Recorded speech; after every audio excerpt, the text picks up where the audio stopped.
Gospel Church USA 6개월에서 1년 전 저녁 예배로 기억됩니다. 한 성도님을 강대상 앞으로 불러냈으며 제가 통변 연기도를 드리게 됩니다. 내용은 정말로 충격적이었습니다. 얘가 너를 부른 것은 너 때문이 아니니라. 너의 후회 때문이니라.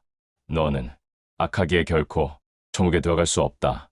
저는 그 성도님이 충격을 받을까봐 악하기에 결코 천국에 들어갈 수 없다. 라는 성령의 음성은 강대상에서 선포하지 않았습니다.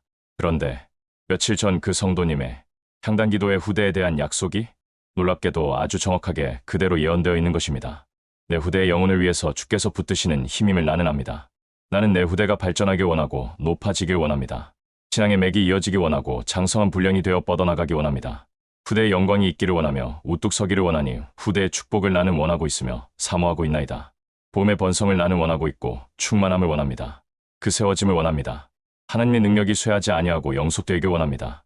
주의 능력이 쇠하지 아니하고 후대에 거듭되길 원합니다.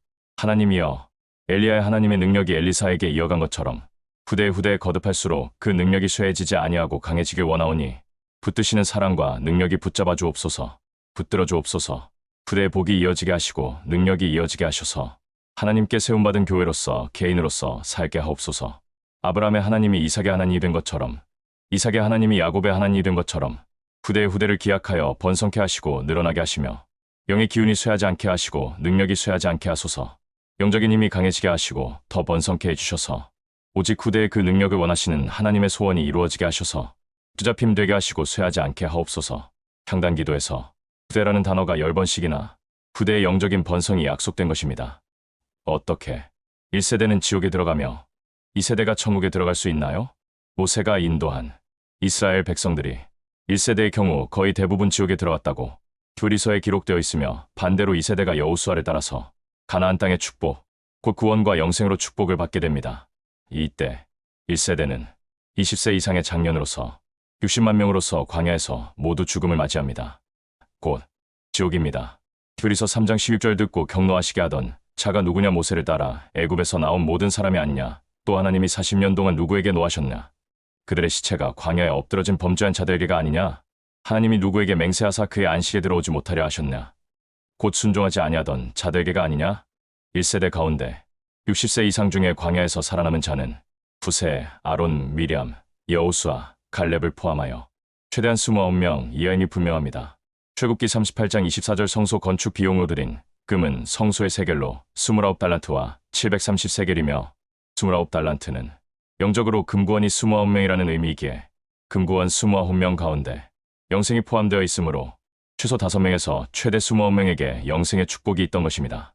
그러면 과연 2세대는 20세 이하의 청년이하로서 19세 이하에 거듭나거나 또는 광야에서 태어난 자들인데 대부분 천국에 들어왔을까요? No.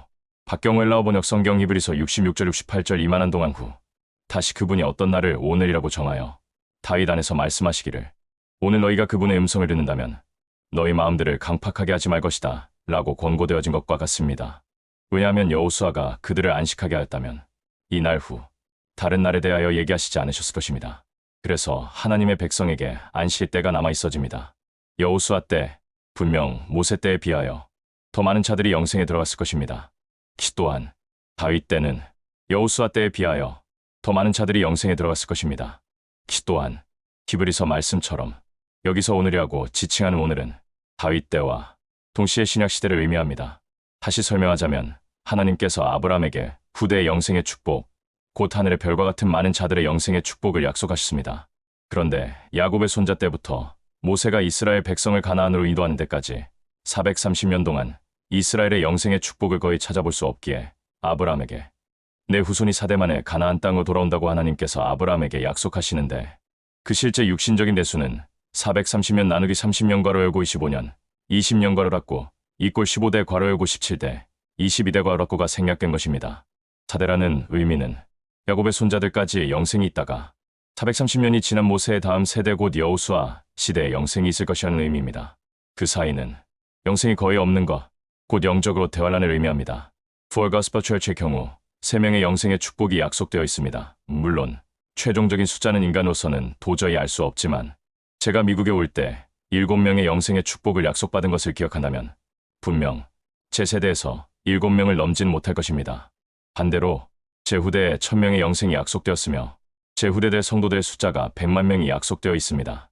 결론적으로 말씀드리면 저를 목사로서 부르신 이유, 또한 현재 출석하고 있는 성도님들을 부르신 이유는 우리를 영생으로 들어가는 자로서 1세대로 부르신 것이 아니고 마치 아브라함처럼, 마치 여호수아처럼, 마치 다윗처럼 후대의 영생의 복을 위하여 부르셨다는 의미가 되는 것입니다. 그러므로 우리의 푸얼가스퍼처의 후대들이 천국에 많이 들어간다고 우리가 자랑하거나 뽐낼 일은 전혀 없습니다. 우리 세대는 악하여 천국에 들어가기 극히 어렵습니다. 그러나 우리의 후대들 축복이 약속되어 있으니 후대들은 우리보다 훨씬 더 선한 것이며 더 순종적일 것입니다. 엘리야는 엘리사 한 명을 천국으로 인도하는 성공하지만 엘리사는 선지자 학교를 통하여 훨씬 많은 자들을 천국으로 인도한 것과 같습니다. 저는 엘리야 같은 사람입니다. 엘리야가 아합과 이세벨의 핍박을 피해 평생 동안 도망다니거나 숨어지는 것과 같이 저 박경호는 하나님께서 대한민국에서 미국으로 건너오게 하실 수밖에 없었는데 대한민국 성도들, 목사들, 언론들, 경찰, 검사, 판사들, 정치가들, 북한 및 중국으로부터 감옥과 죽음의 위협으로 도망다니느라 복음 전파에 큰 어려움을 겪은 반면 저희 후대는 이런 핍박 없이 온전한 복음 전파로 만석 교회를 통하여 많은 영혼들을 천국으로 인도하게 될 것입니다. 할렐루야. 2025년 10월 10일 오후 9시 박경호 목사가 하나님의 집에서